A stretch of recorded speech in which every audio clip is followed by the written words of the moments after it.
Oi, gente! Começando mais um episódio do Ô Mãe Podcast. Esse episódio está muito especial. Vamos falar da saúde da mulher, vamos falar de prazer, vamos falar de autoestima, tudo do universo feminino, né, Belzinha? Ai, é isso aí, Nath. Gente, eu fico tão feliz todo sábado que eu sei que eu vou estar aqui com vocês, com a minha amiga, minha parceira, Nath Granado, maravilhosa, né, Nath? É isso. E, olha, a gente tem muita coisa boa para falar, mas antes eu quero dar um recadinho para vocês. Quem quiser ser o nosso parceiro aqui no podcast, é só mandar uma DM ou um e-mail que tá lá também na nossa rede social, né? Que a gente vai ter o maior prazer de trazer vocês aqui para essa rede de apoio maravilhosa que a gente está criando para você que é mãe, mulher, né? É isso mesmo. E aproveitando, hoje tá um friozinho aqui, estão percebendo que a gente tá toda...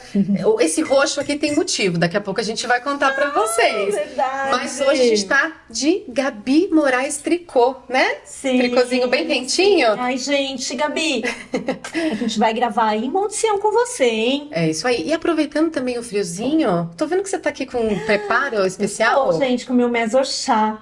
Da Que ajuda na obesidade, redução de medidas, Esquenta, porque retenção de líquido. Além de esquentar, né, gente? Eu já tô aqui, ó, preparando o meu. Depois a nossa convidada também vai levar um desse maravilhoso pra ela, porque ela merece, né? Eu Ela merece acho tudo hoje, que ela né? merece tudo, né? Então, antes de eu tomar esse chazinho gostoso, vou apresentar, porque todo mundo já tá curioso, quer saber quem é, né? Pois é. Vamos lá? Olha só, ela é ginecologista e obstetra, especializada em sexualidade humana e terapia sexual pela USP, criadora de conteúdo, escritora, palestrante, fundadora da Magix. Bem-vinda, Marcela McGowell! Olá! Muito prazer estar aqui com vocês, meninas. Obrigada pelo convite. Estou muito feliz em estar aqui. Nós que estamos muito felizes. Sabe que o seu nome, ele já era cogitado aqui há bastante tempo, né, Acho que desde Belzinha? o começo, né? Desde o começo. Pois é, a gente já se falou algumas vezes, já se flertou. Que bom que deu certo de vir. Muito bom! Que delícia. Bom, que a gente quer conhecer tudo sobre o seu trabalho, mas a gente quer primeiro conhecer você. Quem que é a Marcela? Nossa, pergunta difícil. Essa pergunta é difícil, né? Que a gente tende sempre a ir profissionalmente quando perguntam isso pra gente, né? Mas eu acho que hoje eu sou uma mulher que trabalha em prol de outras mulheres, em todos os âmbitos da minha vida, assim. Então, minha formação da ginecologia me levou muito pra esse lugar de entender o universo das mulheres, as demandas que as mulheres tinham e o quanto dava pra aprofundar em muitos lugares. Então, hoje eu moldo meu trabalho muito pra isso, assim. Em todas as redes, eu falo, todo lugar que me convidam eu vou pra falar sobre saúde íntima, pra falar sobre prazer, pra falar sobre ser mulher na sociedade. Acho que isso, hoje a minha principal missão de vida se tornou mais do que meu trabalho, né? Virou uma missão pra mim. Que legal. Você é uma mulher linda, né? Obrigada. Eu te acho maravilhosa. Eu lembro que quando ela participou daquele programa, que depois a gente vai falar, eu olhei e falei, gente, que mulher maravilhosa. E hoje ela tá mais linda ainda, Verdade, né? verdade. E aí eu queria saber uma coisa de você. A beleza já atrapalhou a sua carreira? Eu não sei. Acho que eu nunca me considerei tanto nesse lugar, mas acho que uma coisa que eu posso dizer, assim, durante muito tempo, a imagem, né, de ser uma médica jovem, mulher, isso teve um impacto na credibilidade. Eu acho que demora para as pessoas te darem credibilidade, assim, né? Eu me lembro de algumas situações de tipo, chamo o responsável, que eu quero falar com o responsável. Eu falava, mas a responsável sou eu, né? Sou eu mesma, que ele tava ali no hospital, eu mesmo que vou resolver seu BO, senhor. Então, eu acho que esses fatores acabam atrapalhando, né? As pessoas têm dificuldade de associar juventude, o ser mulher, até mesmo com figuras de poder, né? E aí, se você performa a feminilidade, eu sempre fui muito feminina, eu acho que atrapalha mais ainda, porque o pessoal coloca nesse lugar de bonequinha, de ser cuidada, né? E não de autonomia, assim. Então, acho que nesse lugar bastante, assim, essa performance da feminilidade acabou já me atrapalhando em alguns momentos. Mas, por outro lado, quando a gente é mais padrão, a gente também põe portas que se abrem, né? Como eu trabalho na comunicação, acho que seria hipocrisia, assim, eu dizer que as portas não se abrem quando você tem uma imagem mais padrão, assim, socialmente. Então, tem os dois lados ali. Eu sinto que a gente tem uma coisinha a mais que a gente tem que ficar provando por ser mulher, né? Sim. E tem esse outro lado muito bom, que é a estética, a gente acaba que abre portas pra você, né? Sim. E conta pra gente um pouquinho, assim, vamos na história um pouquinho lá atrás. Como que nasceu essa vontade de ser médica, de trabalhar com obstetria? Conta um pouquinho pra gente. O ser médica, eu nem sei de onde veio, assim. Eu falava desde muito pequena. De verdade, eu não sei. Né? Minha mãe também não sabe. Falando, não tinha ninguém na família, assim. Mas eu sempre verbalizei isso muito desde pequena. Eu lembro de uma coisa, assim. Lembra o plantão médico? Lembro. Eu me lembro que eu amava assistir quando eu era pequena. E aí eu acho que eu fui reproduzindo a partir dali esse discurso e fui levando muito a sério. Dentro da faculdade, daí, eu passei por muitas ideias do que eu queria ser dentro da área da medicina, né? Eu entrei querendo ser pediatra, eu gostava muito de criança. E aí depois eu quis ser psiquiatra por muito tempo, assim, eu achava muito fascinante a psiquiatria. E no fim, quando eu já fui aí eu fui tomar minha decisão, eu fui tentar ser mais prática. Olhei pra tudo e pensei, cara, eu gosto muito da área de cirurgia, eu gosto muito do atendimento também, eu não queria abrir mão de nenhum dos dois. A psiquiatria eu sentia que não ia ter cirurgia e tal. Então eu falei, vou escolher prático, nem foi tanto de amor, assim. Falei, vou escolher uma coisa que vai me dar a oportunidade de viver os dois mundos. E escolhi a GO. E aí eu falo que eu me apaixonei pela GO já fazendo GO. Eu não sabia que eu ia gostar tanto, eu não sabia que eu ia me aprofundar tanto em cuidar de mulheres, entender o universo feminino geral, assim. Então, pra mim foi uma caixinha de surpresa, porque quando eu entrei, assim, que eu fui entendendo as nuances e me apaixonando, sabe? De princípio foi uma coisa mais prática, e depois eu fui ficando muito envolvida, assim, muito apaixonada. Que legal. E a sexualidade? Como que ela entrou assim na sua vida? Que você falou, não, eu quero ir por essa linha. Foi na residência. Quando eu tava na residência, eu via que esse era um assunto que ninguém falava. Tipo assim, quando as pacientes perguntavam algumas coisas, ninguém respondia nada pra elas. Enrolava, mudava de assunto, não tinha muita... Sabe, as respostas eram só coisas muito... No máximo ali, uma falta de lubrificação, mas assim, libido, orgasmo, ninguém falava nada. Vergonha, né? Os médicos não falavam, ninguém respondia, eu ficava intrigada. E isso na área da saúde, né? Sim, eu já fazendo residência de ginecologia. Louca, né? Eu, ginecologistas, meus chefes, né, que são os médicos que ficam ali na residência com a gente, não resolviam os BOs. E aí eu, caramba, né, que estranho, ninguém fala disso. E comecei a conversar disso com os médicos e comecei a estudar um pouquinho sobre isso. E aí uma vez eu tava falando com uma paciente, alguma coisa assim, um chefe meu me chamou depois e falou, olha... Você sabe que tem uma área que é só sobre isso? Eu acho que você fala bem, você é bem de boa com a temática, você devia olhar. Sim. E aí, de novo, também foi uma coisa que, de princípio, não foi uma paixão, né? Foi uma oportunidade. Falei, legal, uma área legal, uma área nova, né? E tal. E aí eu fui me apaixonando conforme eu fui fazendo também. Então, quando eu descobri a sexualidade, aí eu já fui estudar. Ainda na residência eu já fui fazer a minha especialização, assim. E aí abriu minha cabeça, né? Um leque de coisas. Mas, de fato, assim, na minha formação inteira, eu não tive nada sobre sexualidade. Nada. Só reprodução, né? Esse lado, assim. Agora, sexualidade mesmo, nada. E até hoje é tabu, né, gente? Muito. Até hoje é tabu. A gente tá em 2025, é tabu falar de sexualidade? Saúde íntima, então? Nossa, não fala, fica com vergonha.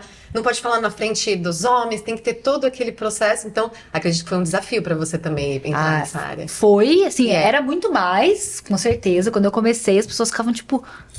Nossa, elas achavam muito estranho. E aí eu comecei a falar nas redes sociais, era um negócio assim, eu morava numa cidade do interior, então as pessoas achavam muito bizarro, assim.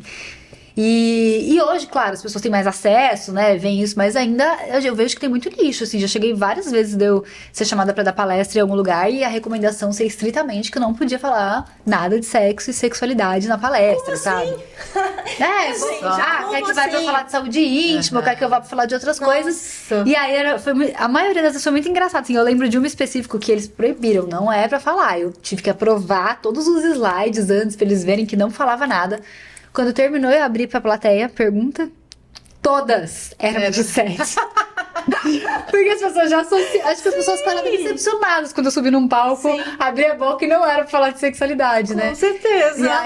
E aí eu falei, cara, gente. Aí quando eu saí, ainda falei pra eles, tá vendo? As pessoas têm muita dúvida. Muita dúvida. E a gente pode falar disso de uma maneira educada, honesta, sabe? Nem tudo precisa ser escrachado ou ir pra uma linguagem super informal. Às vezes a gente pode falar disso de uma maneira muito, muito correta. Mas as pessoas não têm onde buscar essa informação. Não tem mesmo. Então, e às vezes até tem, né? Mas assim, uma informação que não vem correta. Uma informação irresponsável até, muitas vezes, né? Hoje a gente tem nas redes sociais, a gente não sabe o que filtrar muito bem, né? Tipo, o que é, quem é que tá falando isso só porque acha coisas ou porque realmente estudou coisas. E os profissionais de saúde também, né? Eu acho que muitas mulheres têm vergonha de entrar nessa temática no consultório do ginecologista ou da ginecologista, né? Acha que vai ser interpretada de maneira errada ou sente que tocar nesse assunto individualmente é muito difícil, né? Porque é difícil mesmo você sentar pra alguém e falar, eu tô com uma questão, né, sexual. Então, quando eu atuava em consultório, eu fazia isso ativamente. Eu perguntava pra elas, daí sim vinha uma enxurrada de dúvidas, mas se eu fosse esperar elas passivamente falar, a maioria ali, a minoria falava uma coisa ou outra, né? A maioria tinha vergonha de falar. Eu acho que a gente não teve essa educação, né? Não. Eu falo muito nas minhas redes também sobre menopausa. E eu percebo que, assim, a gente não teve educação, nem de sexo, nem de menopausa, nada disso. Então, falta muita informação. Falta. E aí fica todo mundo perdido, sabe? Sem saber direito o que é certo, o que é errado, né? E até relacionar isso com saúde, porque saúde, sexo é saúde. Sexo é Então, saúde. a gente não ouve isso. Sexo é mais pro lado da sacanagem. Mas a hora que você olha pra saúde, o tanto que é importante, aí realmente você vê que é um peso de um tema que não é falado, mas que deveria ser falado muito. E a gente quer, logicamente, falar bastante disso. Mas, eu quero saber um pouco até a parte da saúde da mulher. Ainda existe, assim, as mulheres não se conhecem muito, né? Não se conhecem. A gente tem um distanciamento bem grande, assim, com o corpo, né? Então, é muito curioso isso, porque as mulheres, a gente é muito ensinada a cuidar, né? Vocês falam muito de maternidade, então esse olhar do corpo do outro, da saúde do outro, é algo que a gente é muito atenta. Só que a nossa, de alguma maneira, não. Meio que a gente internaliza, que a gente coloca no cantinho ali, não é tão importante, tão relevante. Então as mulheres não têm muito hábito de se olhar, né? Assim, claro, se cuidam muito mais do que os homens, procuram mais a ajuda, né, do que os homens em geral, mas ainda assim falta conhecimento dos ciclos básicos, da saúde básica, de saber sobre você, né? As mulheres têm mais essa coisa, tipo assim, eu terceirizo bastante, então eu vou no médico, eu deixo as decisões na mão dele, mas eu conhecer sobre mim ainda falta da gente esse conhecimento, mas a gente não teve isso, né? Não tem muita essa educação pra isso, então eu sinto muito que as mulheres ainda têm muitas dúvidas básicas, assim, tem coisas que eu vou gravar que eu penso, gente, será que eu ainda preciso falar disso? E aí são os vídeos que mais viralizam, assim, porque sim, precisa falar o básico milhões de vezes, que a gente infelizmente ainda não se conhece. Pois e realmente faz diferença até para as meninas que estão chegando agora, os meninos também, né, que estão adolescentes, que estão jovens e precisam, enfim, aprender mesmo. A questão de saúde, a questão de doenças também, né? Sim. Que você precisa se tocar, se cuidar para você descobrir coisas. Então eu acho que o trabalho que você faz é muito bacana. Tem os dois lados, né? Tem a parte mais das brincadeiras e tal, que a gente fala já, mas tem muito essa parte também. E você atua ainda nessa parte da gineco também, tudo? Então, consultório hoje em dia não, né? Tá. Eu moldei todo o meu trabalho para comunicação, assim. Então, desde que eu comecei a trabalhar com comunicação, tive que fazer uma escolha. Sim. Porque o consultório de gineco, ele tem uma coisa muito peculiar, principalmente a obstetrícia, né? Você precisa estar muito disponível, não existe não estar disponível. Sim. E aí eram conflitantes demais, assim. E aí eu fui fazendo uma escolha por vários motivos e falei, cara, eu vou... No começo foi bem difícil, assim, pra mim, porque eu não me sentia útil como eu me sentia atendendo diretamente as pessoas, né? Então demorei pra elaborar essa ideia de que a comunicação é importante, né? Falar com várias pessoas é um presente, assim, que eu acabei ganhando. Tem maneiras de exercer isso. Então hoje eu tô focada nesse universo. Então eu tenho o livro, né? Tô escrevendo o segundo livro agora, que sai em breve. E dou muita palestra, trabalho atuando, mas nessa área de comunicação mesmo, atendendo 1 a 1, hoje em dia, infelizmente, eu não consigo, não faço. Mas tem um super propósito, que é passar informações, que eu acho que é uma das coisas mais importantes, né? E você chega a muito mais pessoas, né? Isso foi entendendo, assim, esse trabalho de não de estar no 1 a 1 ali, ele era um trabalho mais de formiguinha, e hoje eu ganhei uma visibilidade que eu encaro como um presente nesse sentido de, cara, minha voz chega em muitos lugares, né? Então eu consigo levar essas informações que às vezes só uma paciente que tinha o privilégio de ir lá na consulta, ou poder arcar com o custo daquela consulta, e até de graça pra muita gente. Então eu aprendi a entender que esse valor do trabalho também, assim, né, com essa possibilidade de atingir ali as vozes. Falando em visibilidade, né? A gente já vamos começar, né? Falando em visibilidade. Você participou do BBB, né? E isso te trouxe uma visibilidade enorme, né? Ainda mais porque você foi uma pessoa que se destacou lá dentro. Você acha que impactou muito isso? Quando você saiu, é que você tomou essa decisão? Agora eu acho que eu vou precisar ir para um outro caminho? Aí foi a virada de chave? Nossa, eu não tinha nem noção de que seria isso. Até porque o meu Big Brother, de fato, foi uma virada de chave, acho que pro universo do Big Brother, assim, em geral, né? Então, o que eu pensei? Eu pensei, cara, eu vou sair uma médica conhecida, né? Então, eu achava que minha vida ia voltar ao normal, que eu ia ter mais paciente ali, uma visibilidade um pouco maior, mas eu tinha noção do que era essa projeção do Big Brother. Ele talvez nem tivesse sido assim por muito tempo, né? Até ali não tinha sido tanto assim. Então, quando eu saí, foi muito chocante pra mim entender que, assim, um universo novo tava ali aberto na minha frente, com muitas possibilidades. Eu saí também, teve outra questão que era a pandemia, né? Então eu saí num momento bem crítico, porque eu também não podia voltar a atendimento naquela época, Nossa, né? é mesmo, As pessoas estavam fazendo atendimentos de mesmo. emergência só. Sim. Com a visibilidade não dava pra eu atender num hospital naquele momento, ia ser um caos, né? Com tudo aquilo que tava acontecendo.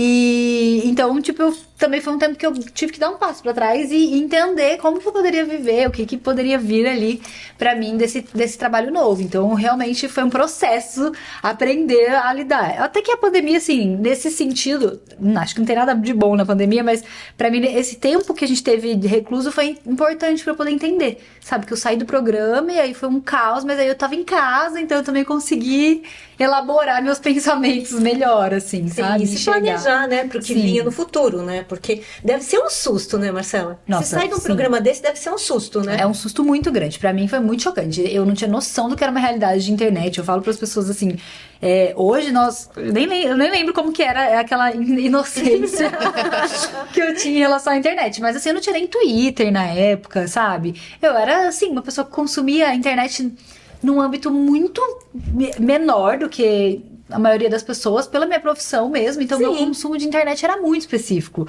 Eu não tinha esse hábito de acompanhar pessoas ou acompanhar influenciadores. Eu usava ali meu perfil pra vender meus cursos, sabe? Era uma coisa muito assim. Então, foi muito chocante. Quando eu saí, assim, eu falei, o que é isso? Tipo, todo mundo sabe quem sou eu, não sei o quê. Meu Deus, tanta gente querendo dar opinião na minha vida.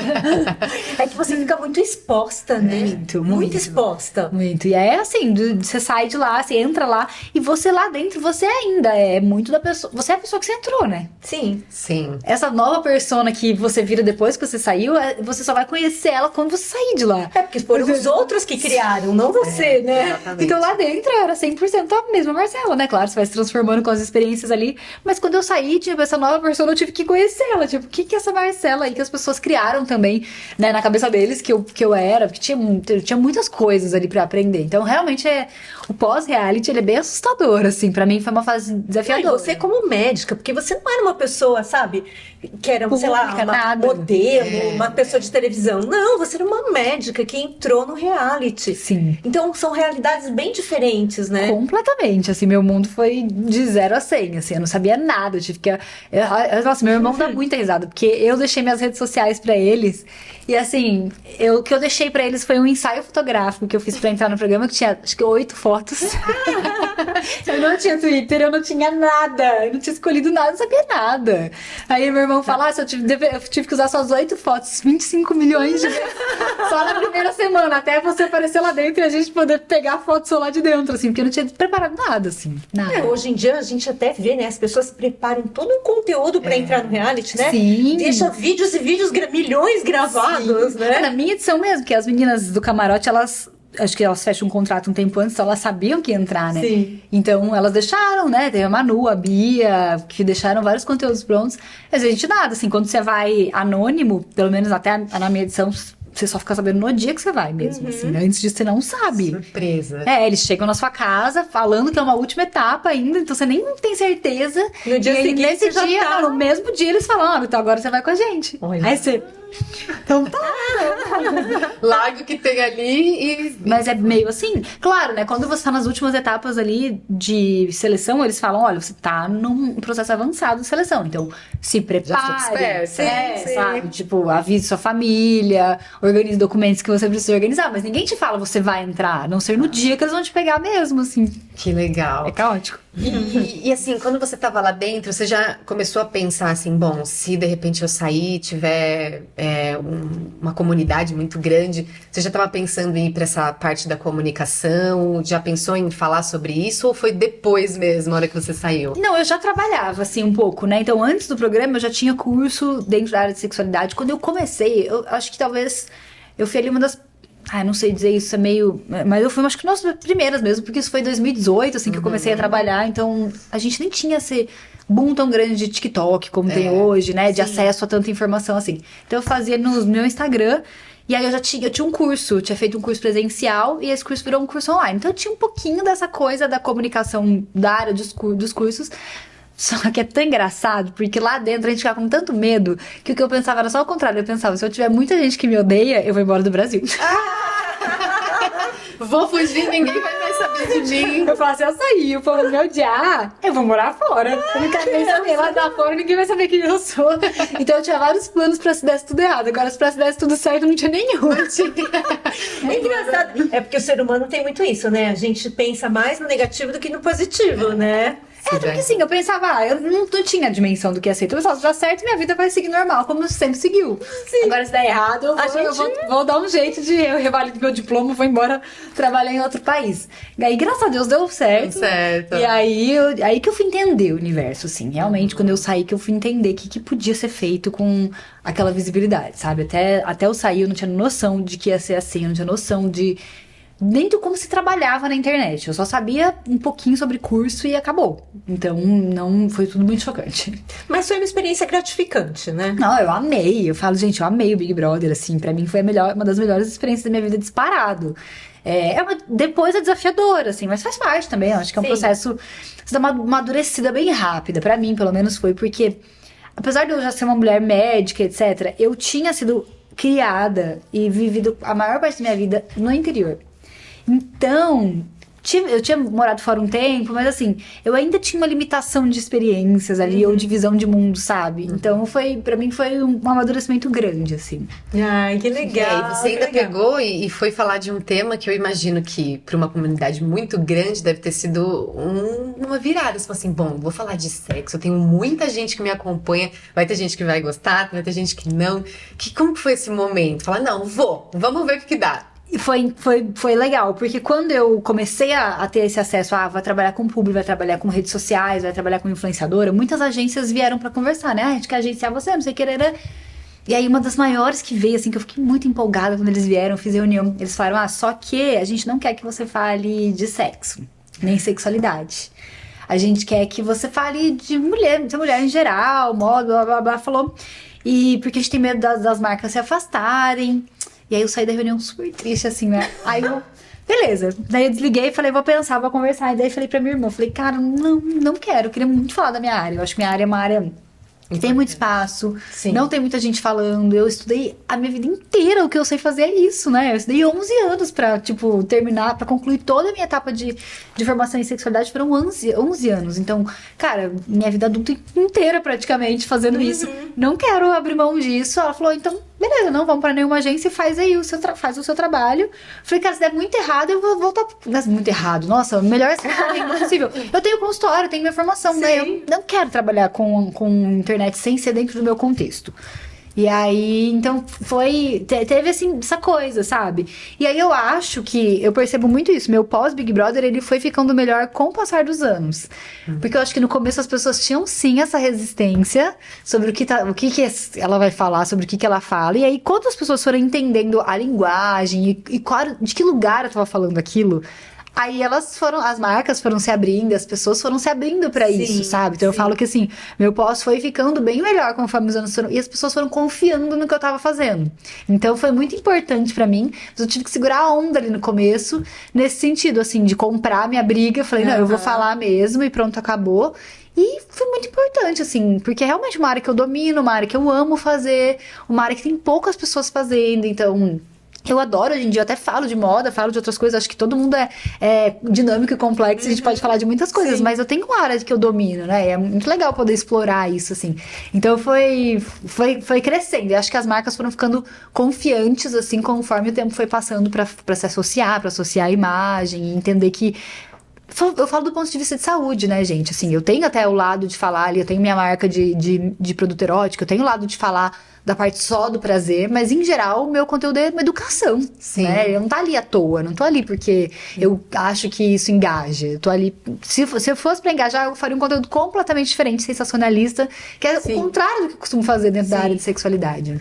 Porque como é um tema que é um pouco, pra muita gente, é tipo, uau, você não sabe o que vai chegar. Por exemplo, pra mim, um tempo atrás, chegou um vídeo seu que apareceu no TikTok, que era, acho que, sobre ereção. Se a pessoa pega no aleatório, ela fala, nossa, lembra a menina do Big Brother? Ela tá falando de ereção. Aí a pessoa já acha que é uma coisa assim. Num quadro que ela faz, SOS do Tesão, achei maravilhoso. É isso mesmo. Maravilhoso, gente. E foi aleatório, então você não sabe o que a pessoa, qual é o primeiro que vai aparecer pra ela. Sim, né? sim, exato. Então é uma coisa assim. E aí, mas aí o público vai trocando, sabe? Então, tipo, no meu público de Big Brother, eu acho que foi muita gente embora, e aí chegou muita gente diferente. E aí hoje, ele é um público mais maduro, que tá comigo, que entende o que eu falo e tá ali porque, né, gosta de acompanhar aquilo ali. Então, vai acontecendo isso naturalmente também, né? Conforme a gente tá nas redes sociais e a gente seleciona os nossos nichos, assim. Não, eu acho que você tá assim, você é uma referência na área. Eu acho que assim, Obrigada. isso é muito importante pra nós mulheres, né? E eu adorei esse quadro que você fez, Sim. esse tesão. Porque assim,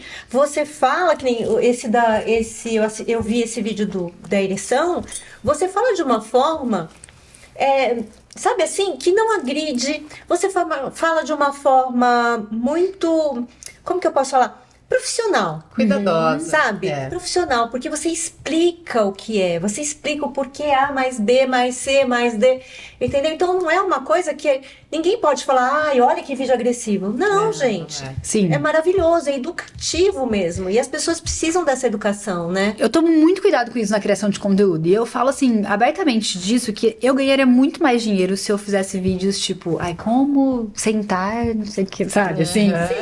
Mas assim, sensacionalistas, porque a galera na internet isso dá mais clique. Eu escolhi um outro caminho da sexualidade, que é o caminho da educação. Nem todo mundo tá pronto pra consumir isso, nem todo mundo tá pronto pra ouvir isso, e não é a coisa que vai me dar mais like na vida. Só que é muito do meu propósito, sabe? Faz muito sentido pra minha vida e eu sei que quem consumir, alguma coisa vai mudar. Nem que na hora não. Eu sei que talvez tem gente na hora que é muito resistente, prefere achar um absurdo, mas no fundinho, porque eu já tive aquele outro lado. Você é modificado pelo que você escuta. Às vezes a pessoa fala que é absurdo pra amiga do lado, tá? Mas aí chega em casa, ela vai lá e assiste sozinha. Sim. E presta atenção. Porque as pessoas têm muito isso, né? A coisa do julgamento. Sim. Até uma coisa que eu queria te perguntar. Você já foi muito julgada por isso? Já. Hoje em dia menos, né? Depois do Big Brother, da exposição, acho que isso acabou... Ainda assim, né? Por exemplo, é isso que você falou. Eu acabo que às vezes sai da minha bolha, o vídeo vai parar numa bolha de pessoas que não estão acostumadas com aquele tipo de conteúdo. E aí você vai ler, se eu for ler comentário, vou pirar, né? Não dá. Mas no fundo, hoje em dia eu aprendi a amadurecer isso, que é, cara, talvez quem está criticando é quem mais precisava ouvir aquele vídeo, sabe? Sim. Então deixa lá, alguma coisinha dela vai mudar, tenho certeza. Se você plantou uma sementinha, né? Já... Eu tenho certeza que mudou, porque eu já tive do outro lado. Já tive do lado de não entender esse universo, de julgar quem falava desse universo, mas eu sei que cada coisa que eu escutei foi importante pra me modificar. Então, no começo, muito, assim, no começo as pessoas ficavam muito chocadas. E era uma época, quando eu comecei a trabalhar com isso, eu já fui casada, né, durante muito tempo com um homem, e nessa época eu era casada, então as pessoas já achavam muito absurdo, assim. O que seu marido acha disso? Como que ele lida com isso? Eu nem sei, nunca perguntei o que ele acha, sinceramente. Não tenho a menor ideia do que ele acha. Ai, gente. Então, mas acontecia muito isso, assim, no começo, das pessoas acharem que era uma coisa muito absurda, assim. E, nossa, no começo eu ainda era muito mais polida, porque eu falava ainda menos. Hoje em dia eu ainda até brinco, uso um tom de linguagem mais solto, mas ainda no começo era completamente profissional, super engessadinha, assim. Então vamos falar um pouco mais sobre esse universo. Vamos falar um pouco de sexo, que eu sei que vocês estão aí curiosos, querem falar mais disso. O tanto que o sexo é importante para a saúde. Fala pra gente um pouco. Vamos começar por aí. Acho que esse é um ponto muito bom da gente trazer, né? A sexualidade, eu acho que é muito legal a gente entender também que sexo e sexualidade são conceitos diferentes, né? Então, sexualidade, ela diz respeito a muitos fatores da nossa vida, que não é só o ato sexual em si, mas é nossa autoestima, é nosso emocional, é como a gente se relaciona com o próprio corpo, como a gente conhece do nosso corpo, de prazer, papéis de gênero na sociedade. Então, engloba muita coisa, falar de sexualidade. E a sexualidade, ela é tida pela Organização Mundial de Saúde como um dos pilares do bem-estar. Então, assim, ela tá ali entre as coisas que a gente precisa para o bem-estar. E isso não quer dizer que você precise transar para ter bem-estar, mas isso quer dizer que você precisa estar bem com esse assunto, mesmo que a sua decisão seja, eu não faço sexo, mas eu tô bem, isso tá bem resolvido pra mim. Sim. Isso é um assunto que tem um apelo muito forte não só biológico, mas como social também, né? A sociedade fala muito de sexo. O sexo é um assunto predominante, a sexualidade é um assunto predominante em todos os âmbitos de afeto que a gente vive. Então, a gente precisa estar bem com isso. Então, tá ali pela Organização Mundial de Saúde como um dos pilares a gente falar. Então, sim, a nossa sexualidade importa demais pra nossa saúde, porque se a gente não tá bem com alguma área dela, a gente tem um prejuízo de saúde mental, né? A gente fica angustiada. Quem já teve qualquer problema sexual sabe o quanto isso angustia, o quanto você carrega isso como um peso, como se você tivesse quebrada, né? Além disso, sexualidade impacta diretamente na reprodução, que é um dos lugares mais importantes que a gente tem como sociedade. Então, assim, tem muitos pilares ali da sexualidade que a gente precisa falar.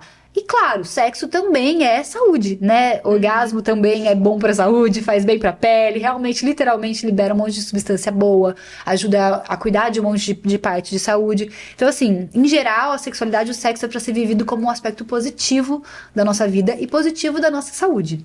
E como a gente tem essas dificuldades, esses tabus, às vezes ele acaba virando algo mais negativo e que puxa mais a nossa insegurança, os medos e a questão de saúde mental do que deveria ser, né? Que é positivo. Certeza. Com certeza. Eu acho que as mulheres ainda sentem muita culpa. Muita. De falar culpa, eu não sei se é culpa ou vergonha, né? As duas coisas, mas... De falar, né, sobre o prazer. E no prazer que eu falo em todos os sentidos, porque o prazer é, como você falou, da sexualidade. É muito além de você ter um orgasmo, né? É muito mais do que o ato sexual, né, em si. Eu acho que as mulheres, a gente tem culpa de qualquer prazer na nossa vida, sabe? Então, todo momento que a gente se pega tendo prazer, a gente se culpa. Se a gente for reparar bem, se você tiver um momento seu de lazer, que você não tá fazendo nada produtivo, você tá se culpando. Né? Não é? Se você tá... Pode até ser domingo à tarde, né? Você não fica, tipo, extremamente culpada do por que tá sobrando tempo aqui pra mim, né? O que tá acontecendo? A gente fica culpada quando a gente come, porque aí a gente tem todas as outras questões envolvidas. Se comer alguma coisa prazerosa, às vezes a gente se culpa. A gente tem... A culpa, ela é uma palavra que infelizmente acompanha as mulheres na vida, né? E aí entra a maternidade, que vocês falam muito, vem mais ainda, assombra muito. Então o prazer é tem muita culpa, qualquer tipo de prazer, e o prazer sexual muito mais, porque ele é um assunto tabu, e que sempre, quando a gente olha pra isso, e isso é histórico, né? Então eu costumo dizer para as pessoas assim, que é muito legal a gente entender que isso é um processo histórico, essa culpa ela foi implantada na gente. Ela não é uma coisa assim, a gente se sente culpada porque sente, não, ela foi implantada. Com a história da humanidade mesmo, o jeito que foi estudado o sexo, a sexualidade, né? Sempre foram homens que ocuparam esses espaços de poder, assim, é muito recente que as mulheres possam falar sobre isso, estudar sobre isso, publicar artigos científicos sobre isso.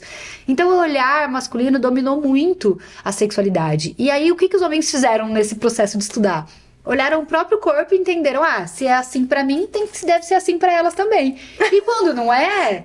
viram esse conflito como se o nosso fosse errante, fosse, né, diferente ali. Sim. Então a gente entende os processos do sexo, da sexualidade, sempre insegura, sempre sem saber direito como funciona, sempre se culpando, porque, então eu não tenho o mesmo capacidade de orgasmo que um homem tem, porque é muito rápido pra eles, é muito fácil pra eles, pra mim é muito difícil. Quando na verdade só é diferente, né? São processos anatômicos diferentes.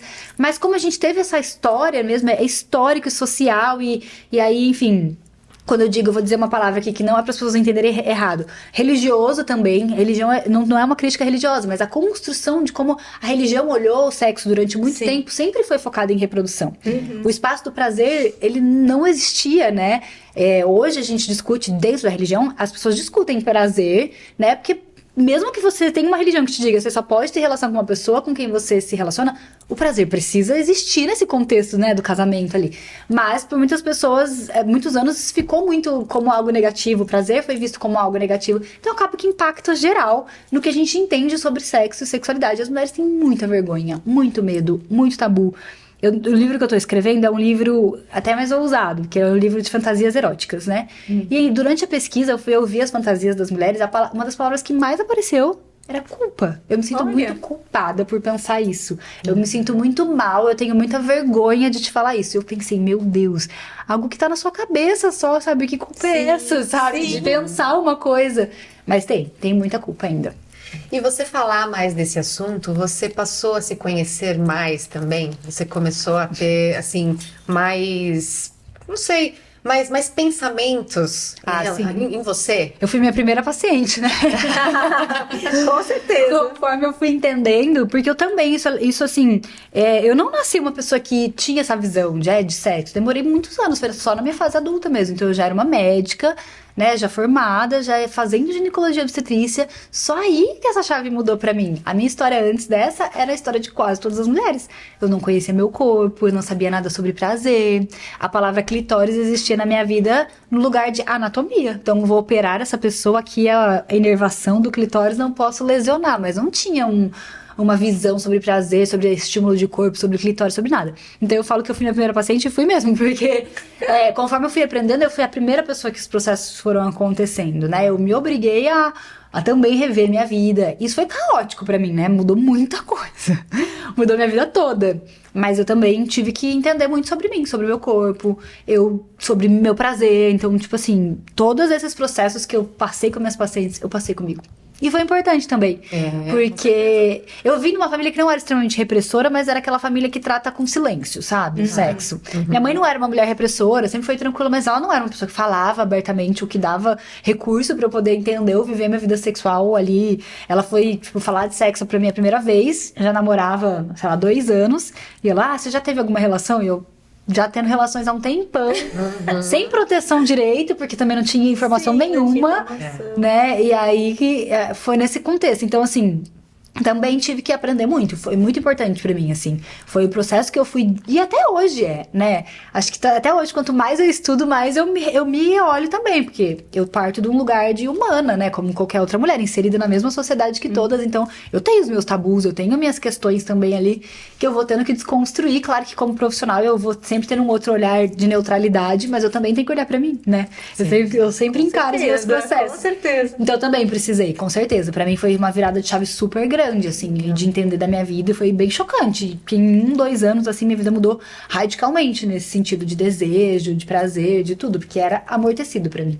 Gente, o autoconhecimento é tudo. É tudo. Você tem que se conhecer. E não só... Eu falo conhecer no todo mesmo, Sim, né? sim. Você tem que entender a sua cabeça, você tem que entender seu corpo. É um conjunto O que eu de gosto, coisas, o que eu não né? gosto. Sim. Tem que realmente você vai se descobrindo, né? Quando a gente não se conhece, a gente não tem autonomia na nossa vida, sabe? Pra decidir. A gente obedece às coisas que ou são impostas ou que a gente copia de comportamentos de outras pessoas. Então eu falo que autoconhecimento, ele é a ferramenta mais poderosa. A gente tá cansado de ouvir esse discurso, mas é real. Se você não sabe a bagagem que você tem emocional, mental, se você não sabe o ciclo do seu corpo, como que ele reage, se você não sabe onde dói em você, você não consegue tomar decisões que você tenha participação nessas decisões. Você acaba vítima das decisões alheias. Isso é muito negativo. Eu sempre falei isso para meus pacientes, até em processos médicos, eu dizia, olha, vocês têm que saber tudo sobre, não tudo do ponto de vista médico, mas vocês têm que saber sobre anticoncepcional, você tem que saber sobre o seu ciclo menstrual. Não sou eu que vou chegar para você e dizer, não, você vai tomar isso aqui, ó. Eu vou fazer isso, se você quiser eu vou fazer isso. Só que aí você nem sabe se isso te faz bem, se isso faz sentido com a sua vida. Eu quero que você chegue aqui e diga, olha, eu estudei e eu achei que entre as opções, essa aqui faz sentido pra mim, eu quero experimentar isso, eu quero viver isso. Então a gente tem que aprender a compartilhar, né, essas decisões com as pessoas, mas botar um pouco da nossa autonomia em prática, assim, porque é importante ter autonomia na vida, né? Não, Sobre o nosso você passar pro seu parceiro, a sua 100%. parceira, o que você gosta, o que você também não gosta, é muito importante. E também, que eu até vi também um conteúdo seu, falando sobre abuso também, porque se a gente fala mais desse assunto, principalmente pra molecada, que hoje em dia eu tenho um filho de 16 anos, e assim... É muito aberto, é tudo, nada é uau mais pra eles. E isso é ruim, porque eles fazem as coisas de forma errada, sem proteção, sem conhecimento, e se jogam como se fosse assim.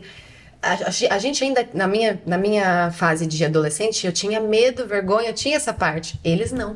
Eles já testam tudo e se jogam, e aí que vem a parte de doenças, enfim, gravidez. Então, é muito importante. Sim, e a gente tem, por exemplo, a gente tem uma questão diferente, né, nessa sociedade atual. Nas nossas gerações mais antigas, a gente tinha menos acesso à informação, então menos conhecimento das coisas, demoravam mais para as coisas chegarem até nós, né, pra gente iniciar processos, mas a gente também não tinha nenhum conhecimento sobre o assunto e fazia muita coisa errada.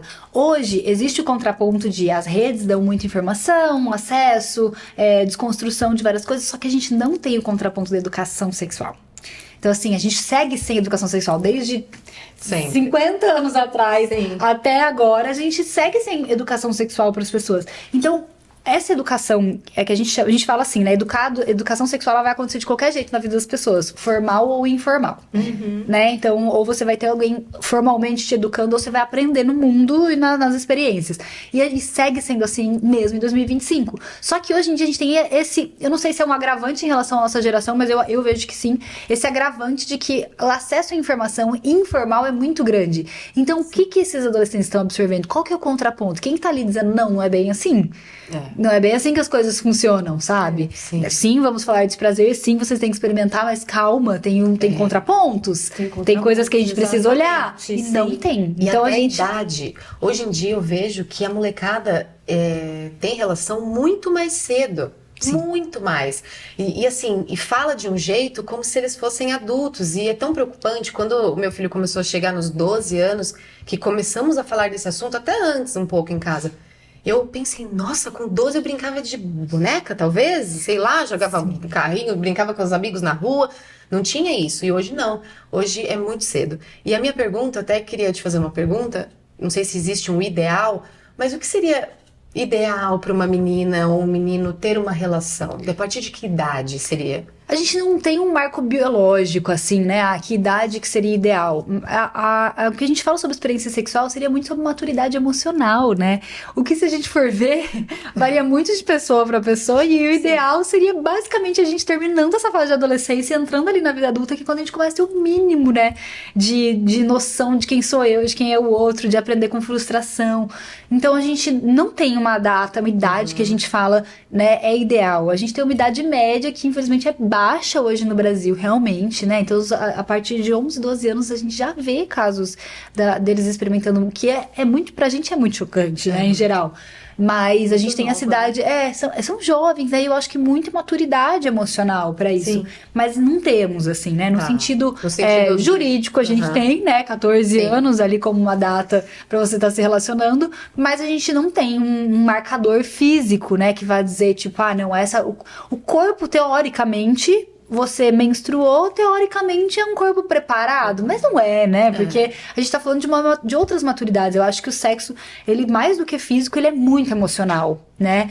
Ele é muito psicológico, ele envolve muitas outras questões, e é isso que eu acho que pega muito, assim. Muito legal isso que você falou do mental, porque o que eu sentia era justamente que é porque o meu amigo já fez, ou porque fulano já fez, eu também preciso ser essa pessoa que já fez também, e aí eu pegava muito no ponto que se você fizer agora errado, da forma errada, talvez se der uma gravidez, né, quem que vai cuidar? Nós, os avós. Então, não tem cabeça pra isso. Sim. Não tem mesmo. E a gente nem precisa ir tão longe quanto uma gravidez, assim. O mínimo, a gente, adolescente, a gente não sabe lidar com rejeição.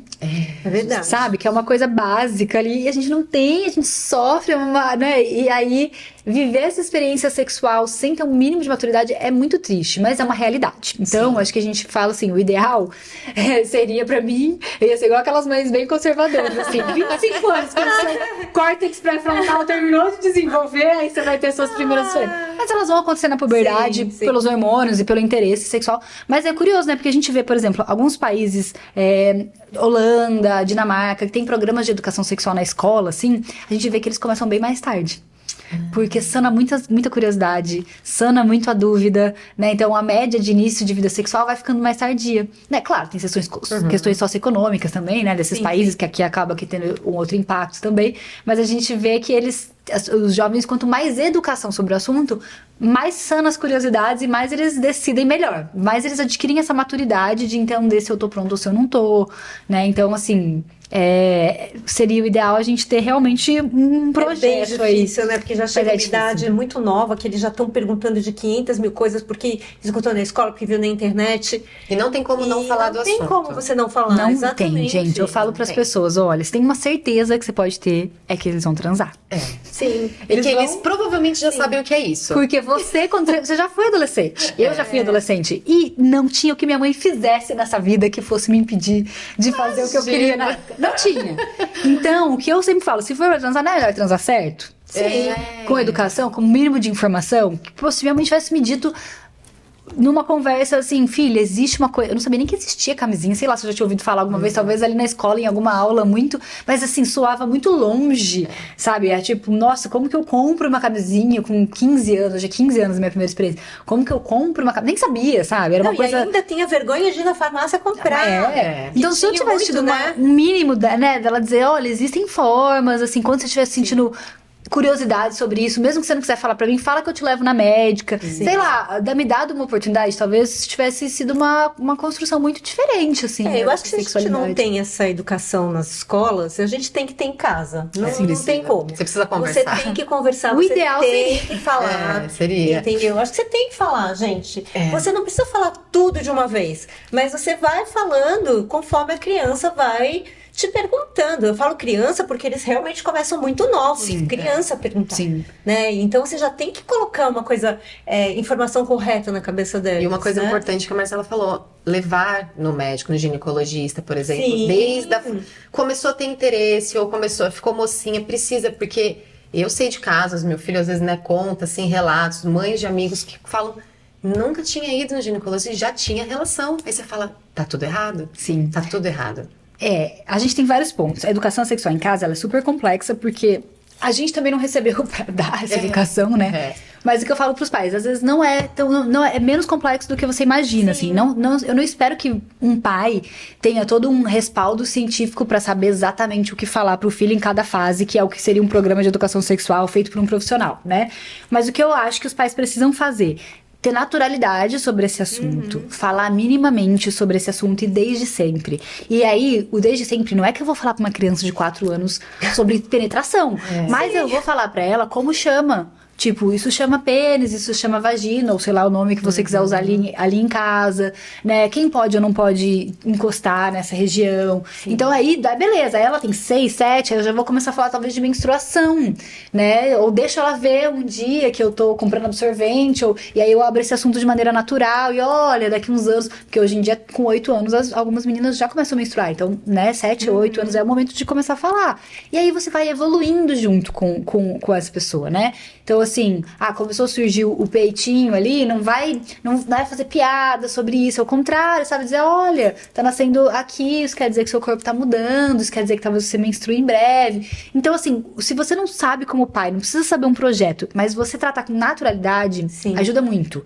Você dá a sensação, né, de que ele pode te perguntar, já é um dos primeiros passos, assim, sabe? Essa abertura de que, minha mãe é de boa, se eu perguntar, ela não vai chocar, né? Então eu comecei a namorar, se eu perguntar pra minha mãe, se eu dizer pra minha mãe alguma coisa, ela não vai chocar. E aí os pais, eu acho que também podem saber esse lugar, que é tipo, cara, eu não sei, eu não quero ter essa conversa, eu não sei como ter essa conversa.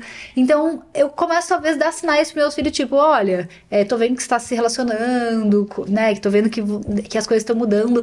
Vamos numa médica pra ela te explicar, sabe? Vamos em alguém pra conversar com você. Então é só não ignorar, porque eu acho que a maioria dos pais faz ou tenta condenar. E aí a criança vai calar pra sempre, ela não vai te achar que você vai... Uma vez eu acho que já é o suficiente pra ela não falar mais. Ela vai achar que você não é um aliado, né? Que você é alguém que vai condenar ela. Então ela vai preferir... Adolescente já prefere perguntar pros amigos do que perguntar pra gente. Eles vão preferir perguntar pra outras pessoas do que pra você. Então se você é um aliado, eu acho que isso já ajuda, né? Já ajuda a abrir uma portinha de dúvida, de nossa, mãe, tá acontecendo isso, o que eu faço, né? Nem sempre, mas já ajuda. E deixar esse espaço aberto, assim. Eu acho que a coisa mais preciosa que a gente pode oferecer como pais.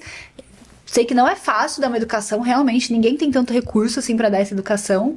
Mas se você tá ali de aliado e não julga, você já fez, assim... Nossa, isso era mais que 90% das pessoas, sabe? E eu vou falar, eu tive essas experiências recentes, né? Por conta do meu filho tá aí com 16. No início, eu pensava que nossa, jamais vou conseguir falar. Depois que a gente abriu isso, a gente falou, eu me sinto muito mais leve. Eu olho pra ele, ele fala sobre tudo, ele me pergunta tudo, tem coisa que eu falo, epa, vamos segurando aí, porque eu sou sua mãe. Mas é uma relação, assim, até de confiança. Eu fico muito feliz quando ele vem e me pergunta coisas, me conta coisas.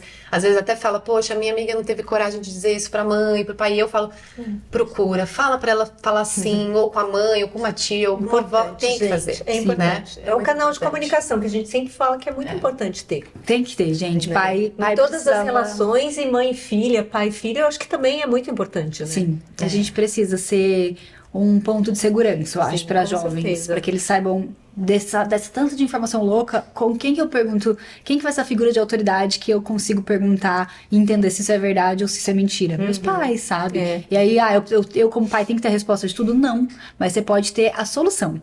Você como adulto, você tem capacidade emocional para ter soluções, então se você não sabe a resposta, você sabe dizer para ele quem vai responder, levar ele para um profissional que vai responder, vamos pesquisar junto alguma coisa, né? Você tem um ganho de maturidade emocional ali muito maior. Olha, gente, que dica maravilhosa que a Marcela tá dando aqui, hein? Muito bom. Sim. Sabe o que eu queria saber dos seus livros? Seu primeiro livro é o Senta Que Nem Moça. Isso. Ele é fruto o quê? Das suas experiências, do seu autoconhecimento? O Senta Que Nem Moça, ele é um compilado, acho que de tudo que eu trabalhava com sexualidade com as minhas pacientes. Então, quando eu recebia minhas pacientes no consultório, eu tinha um protocolo com elas de educação, psicoeducação sexual, né? Que era ensinar pra elas o beabá do sexo. Tudo que eu achava que elas precisavam saber ali pra elas viverem uma vida sexual mais plena.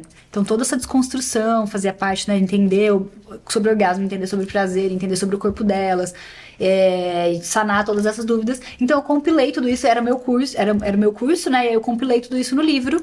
Então, eu falo que ele é um guia de sexualidade bem descomplicado, assim. Então, lá eu falo muito sobre a história da sexualidade, que eu falei aqui brevemente com vocês, para que as pessoas entendam como que é a anatomia, como que se estimula, como que é ter um orgasmo, como que você descobre um orgasmo. Ele é bem um guia mesmo, sabe? Foi o primeiro livro, assim, que é pra você pode dar pra um adolescente ler, sabe? É uma linguagem bem facinho de entender. E fala sobre desejos, sobre fantasias, um pouco sobre pornografia. Mas fala um geral, assim, na vida, de coisas que a gente não tem onde perguntar. E aí tá lá no livro. Isso é importante, uma linguagem fácil. Sim, ele é um livro feito pra pessoas...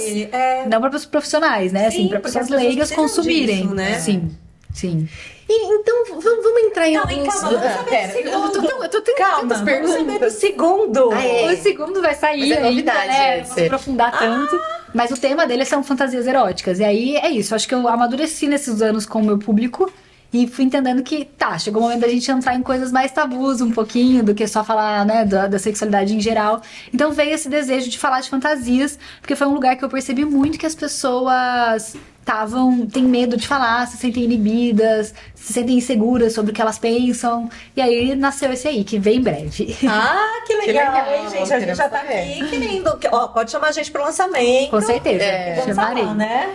É o seguinte, quero conversar um pouco, falar um pouco mais intenso aí desse assunto sobre sexo, mas eu quero saber sobre orgasmo. Como que eu sei que realmente tive um orgasmo? A pergunta, né, de 1 milhão. A pergunta de milhões. A pergunta de milhões, gente. Essa sempre foi uma das perguntas. Essa era no passado a pergunta que eu mais recebi. Hoje em dia as pessoas mudaram um pouco as dúvidas, mas essa eu sempre dizia para as pessoas assim: se você teve, você sabe, né? Mas assim, na verdade, o orgasmo, ele é uma sensação. O que ele é o orgasmo? A gente, na excitação, né, do nosso corpo, a gente acumula energia sexual. Então, ele é uma tensão sexual que a gente acumula no corpo. E a gente vai aguardando. O orgasmo é uma sensação de relaxamento muito intensa que vem. Então, é como se eu tivesse tensa. Tive um pico de tensão e relaxei. É mais ou menos isso que o corpo sente quando a gente tá tendo um orgasmo. E aí, o que eu falo pras pessoas? Nem todos os orgasmos, nem todo mundo vai ter fogos de artifício. Às vezes é mais curtinho, às vezes ele é mais intenso, às vezes ele é mais rápido, às vezes ele vem em ondas e não assim de uma vez, né? Cada pessoa vai sentir de um jeito. Mas a sensação que a gente tem é, eu acumulei a tensão, eu relaxei e tive uma sensação de bem-estar muito grande depois. Então é isso mais ou menos que a gente usa pra guiar se você teve ou não um orgasmo. E aí tem alguns sintomas físicos, né? Alguns espasmos, sensação de contração, às vezes espasmos musculares, né? Que também denunciam aí que foi um orgasmo. A gente tem que dar um show, né? Sim, exato. Exato. Né? Mas ele é uma coisa que, assim, de fato, quando você tem uma vez, é meio inconfundível, assim, né? Aquele momento que você teve uma vez, você fala, isso aqui é diferente das outras coisas que eu tive. Porque às vezes a gente tem muito prazer, a gente chega a ápices de prazer, mas aquela sensação do orgasmo que é quase como se um sangue ferver escorresse assim pelo seu corpo, né? Vai relaxando tudo de uma vez, uma sensação de bem-estar muito intensa. Ela é bem marcante, é uma sensação bem diferente. Sim. De só ter prazer. Viu? Respondeu? Sim. Respondida? Eu sabia, mas eu só quis perguntar. Vai, faz a sua pergunta polêmica também. Vai. Não, sabe o que eu queria saber? Quais são os mitos mais absurdos que você já ouviu? Eu não sei se absurdos, assim. Deixa eu pensar, se tem alguma coisa muito absurda. Ah, deve ter, né? Umas coisas bem absurdas. Mas eu acho que os mais frequentes, assim... Uma das coisas mais frequentes que eu acho que angustia muito as mulheres é... Tem 2 grandes mitos, e os 2 são relacionados ao orgasmo. Que eu acho que 3, vai, um que causam bastante angústia. Um deles é que a novela ensinou a gente que tem que gozar ao mesmo tempo, chegar ao orgasmo ao mesmo tempo. E aí as pessoas ficam muito angustiadas, porque é muito, sabe, a cena do filme, os 2 juntos lá, e aí chega o orgasmo, e aí acabou aquilo. E aí eu via muita angústia das mulheres, e na vida real isso não acontece quase nunca, assim. Pra acontecer um orgasmo simultâneo, você precisa ter um controle muito grande sobre o seu orgasmo, uma pessoa também. Então, assim, não é tão simples, né? Precisa de pessoas que saibam muito segurar, controlar e soltar aquilo ali naquele momento. Geralmente vai ter um momento pra um e um momento pra outro, né? E aí isso causava muita confusão nas pessoas, porque às vezes as pessoas pensavam, poxa, então se eu não cheguei ao orgasmo junto com meu marido, agora acabou a minha chance, sabe? Não, às vezes o seu momento é agora, né? Às vezes depois daquele estímulo ali vai rolar outro estímulo. Então esse era um grande... É o mito do orgasmo hollywoodiano. É, orgasmo simultâneo. Eu falo, eita, esse mito, as pessoas tinham muito essa expectativa. O orgasmo na penetração também, uma coisa que persegue bastante as mulheres, assim. Então a gente tem essa ideia, as mulheres têm muita ideia de que a penetração é um dos principais atos pra gerar orgasmo pra elas. E a penetração, apesar de ser muito prazerosa pra maior parte das mulheres, ela não tem muito estímulo de inervação. Então, assim, o orgasmo, ele vem, né? Claro que ele pode vir da mente ou de outras coisas, mas em geral ele vem quando a gente estimula alguma inervação e ela leva lá pro nosso cérebro uma coisa, olha, recebi um estímulo gostoso aqui.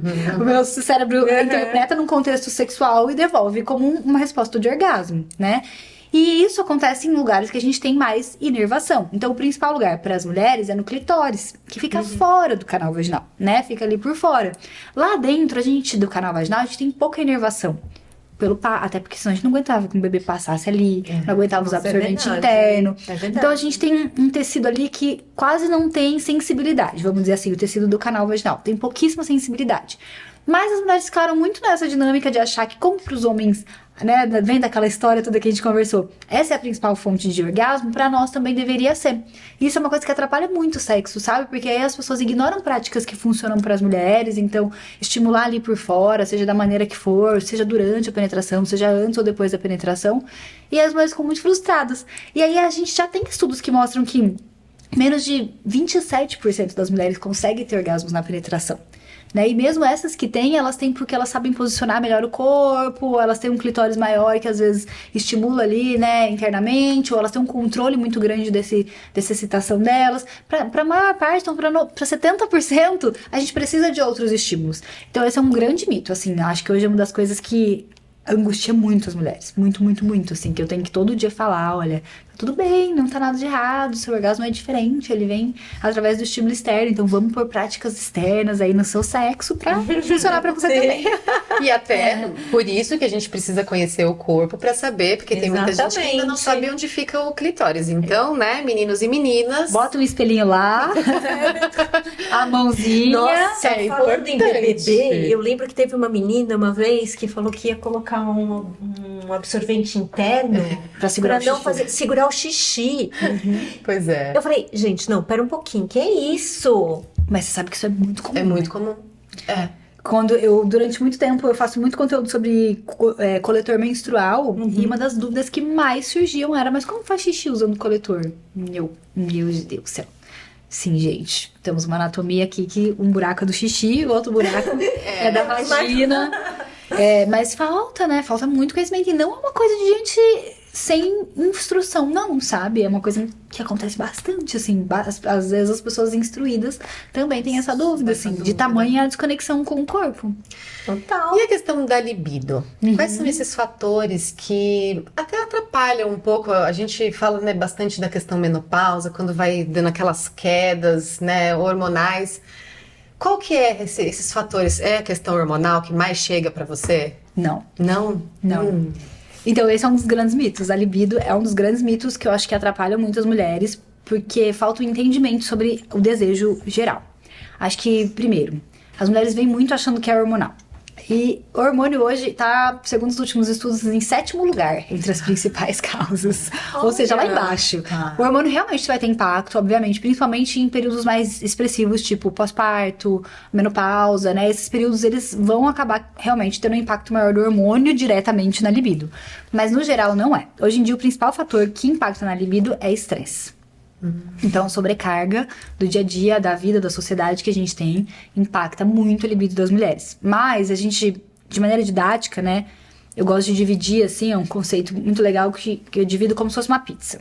Então, a pizza da libido, a gente dividindo em 8 pedaços, vamos pensar que esses 8 pedaços influenciam a nossa libido. Um deles é a saúde mental, que tá aí em primeiro lugar. Então, entra estresse, entra ansiedade, entra depressão, né? Então, isso tudo impacta no desejo sexual. O segundo fator ali, não por ordem de importância, eu vou falar só por ordem do que eu for lembrando. Seria a saúde física, que aí entra hormônios, né? Entra medicações que às vezes você usa e impactam na sua libido. Entra, por exemplo, questões de tireoide, a menopausa, doenças crônicas, tudo isso podem impactar a libido. Terceira fatia da nossa pizza vai ser fases de vida. Então, aí as fases da vida que são pós-parto, maternidade, menopausa de novo, fase do ciclo menstrual, às vezes, como elas também têm um impacto grande, né, no desejo sexual. Aí a gente vai para relacionamento, que impacta muito. Então, quão bem eu tô dentro desse relacionamento, quão bom esse relacionamento é pra mim, o quanto de afeto tem dentro desse relacionamento. Então, tudo isso, pensa, todos esses fatores podem desorganizar, né, a nossa libido. Seguindo, a gente tem autoestima, impacta muito hoje em dia também, tá ali entre os 3 principais fatores. Então, a dificuldade que as mulheres têm de gostar do próprio corpo, da própria imagem. Então, acaba que no sexo vai cheia de insegurança, de medo, não consegue relaxar, não consegue curtir. A gente tem ainda, quanto que eu falei? 4, 5? Já nem sei mais. Mas a gente tem de fator... Nossa senhora, agora vai... Só porque eu tô aqui assim, não vou lembrar.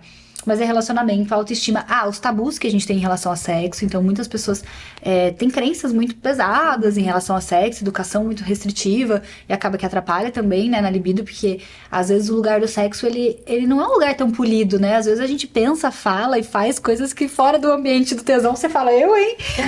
Quem que é essa daí, né? E se alguém tem muita repressão em relação a isso, acaba, né, sentindo um impacto muito grande.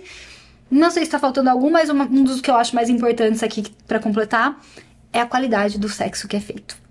Então isso também tem um impacto muito grande, também tá ali entre os principais tópicos. O quão bom esse sexo é pra mim, né? Então assim, hoje... Muitas mulheres reproduzem um sexo que é bom pros parceiros e não é bom pra elas. E aí elas ficam muitos anos reproduzindo isso, só que com o tempo, o corpo da gente, né, nosso cérebro, ele trabalha num mecanismo de recompensa. Então ele tá sempre, o nosso cérebro, ele quer sempre poupar energia. Então ele não vai gastar muito com coisas que não façam sentido pra ele, energia, e sexo demanda mais energia do caramba, física, emocional, relacional, né? E ele quer trabalhar nesse mecanismo de recompensa. Então basicamente o nosso cérebro olha assim pra situação e pensa... Vai ser bom? Se não for, não vou me esforçar. Vale o esforço, sabe? Nesse frio eu vou tirar a roupa, sabe? Eu vou me entregar fisicamente, emocionalmente. Vai valer a pena? Então muita gente não tem esse sexo que vale a pena, que compensa, que é gostoso. E aí o cérebro diz, vamos ver Netflix, vamos rolar o feed, que é muito mais gostoso e a gente nem precisa se mexer. Então, isso são fatores. Então, assim, a libido, isso é o primeiro ponto que a gente precisa entender. Ela é impactada por várias questões, tanto que a gente não tem um remedinho capaz de resolver a libido de ninguém. A gente tem melhoras com algumas medicações, mas não tem nada que resolva a libido, porque ela passa por tudo isso. A gente precisa do impacto de várias coisas na libido. E o segundo fator é entender que, e eu acho que esse é talvez uma das coisas que a gente precisa mais falar, o desejo muda ao longo da vida, né? Mesmo que você esteja com todas essas coisas resolvidas e bem, que quase nunca a gente tá com tudo, né? Mas mesmo que a gente consiga driblar tudo isso, o nosso desejo muda. Então, como a gente deseja aos 17, 19, 20, ou como a gente deseja com um ano, 6 meses de relacionamento, é muito diferente de como a gente vai desejar alguém depois de 5 anos, 4 anos com alguém, ou quando eu tenho 40 anos ou 35 anos e muitas coisas pra fazer. Então, o desejo que a gente conhece socialmente é o espontâneo. Então as pessoas têm no imaginário que esse é o único desejo que a gente tem, que é aquele que vem do nada, então do nada vem vontade de transar, eu transo e beleza, maravilha, aquilo que acontece lá no começo dos relacionamentos. Só que esse desejo muda pra quase todo mundo, principalmente se eu tiver há mais de 2 anos, a partir de 6 meses ele já vai mudando, mas há mais de 2 anos no relacionamento. E ele vira um desejo que a gente chama de responsivo. Então, é um desejo que eu preciso criar contextos para que ele apareça. Ele não vem mais do nada. Ou ele vem do nada muito raramente, quando eu tô de férias, quando eu tô ovulando, né? Quando eu tô num contexto muito relaxado, pode ser até que ele venha. Mas o meu padrão do dia a dia é não ter esse desejo espontâneo mais. Isso é normal para todo mundo. Isso é químico, físico, biológico, acontece mesmo. E todo mundo vai passar por isso. E as pessoas precisam tirar, porque o que eu mais escuto é assim, mas eu queria sentir o que eu senti lá no começo pelo meu parceiro ou pela minha parceira. Não vai. E se você não tiver maturidade pra entender que não vai, você vai ficar vivendo uma vida de nostalgia do que a sua vida sexual poderia ser, ao invés de trabalhar porque ela realmente tem condições de ser. Então você tem um desejo dentro de você, mas você vai precisar criar situações pra que ele apareça, né? É muito difícil entre boletos e levar as crianças pro dia seguinte e fazer o jantar e resolver milhões de problemas. É muita coisa, descer a deusa do sexo. Não dá, é muito difícil isso acontecer. A gente precisa criar. Então as pessoas precisam entender isso, assim, que nos relacionamentos a gente precisa criar espaços pro sexo acontecer. E esses espaços são coisas que a gente fazia no começo, faz no começo, depois não faz mais. Date. Fiz um date, separei um dia da semana, que a gente vai ficar mais... Quem falou que separa um dia da semana? Acho que foi a Fernanda Lima. Que separa um dia da semana. E todo mundo fica chocado, mas é a estratégia mais eficaz dentro da terapia sexual para que os casais com filhos, principalmente, tenham uma vida sexual saudável. Horário marcado. Mas as pessoas precisam entender que não é um horário marcado, tipo assim, vou botar o despertador e agora a gente vai transar. Não é isso. Mas é tipo assim, ó, quinta-feira é nosso dia sagrado. Então eu vou organizar tudo isso. Então, como que eu vou organizar? Se meu problema são os filhos no quarto do lado, a gente vai sair de casa, ou a gente vai mandar esses filhos pra casa da avó. A gente vai dar um jeito, porque a gente sabe que esse dia é o nosso dia de intenção. Quando a gente sai pra um date, a gente não sai com a obrigação de transar. A gente sai com a intenção. É diferente. E acho que é isso que a gente precisa ter quando a gente tá armando encontros dentro do relacionamento. Intenção e não obrigação. Então, a intenção é que a gente fique junto e que, se der certo, a gente termine numa noite ali com um encontro sexual.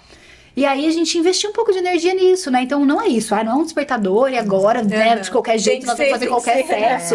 Não, mas é isso. Então, sei lá, vou tirar os filhos, se esse é meu problema, ou se o nosso problema é que a gente trabalha até muito tarde, a gente fica muito no celular, então a gente vai desligar o celular. Ou uma coisa muito comum, que eu falei do estresse, né? A gente vive numa sociedade estressora o tempo todo. Você nem precisa estar sendo grandemente estressada, você já é estressada.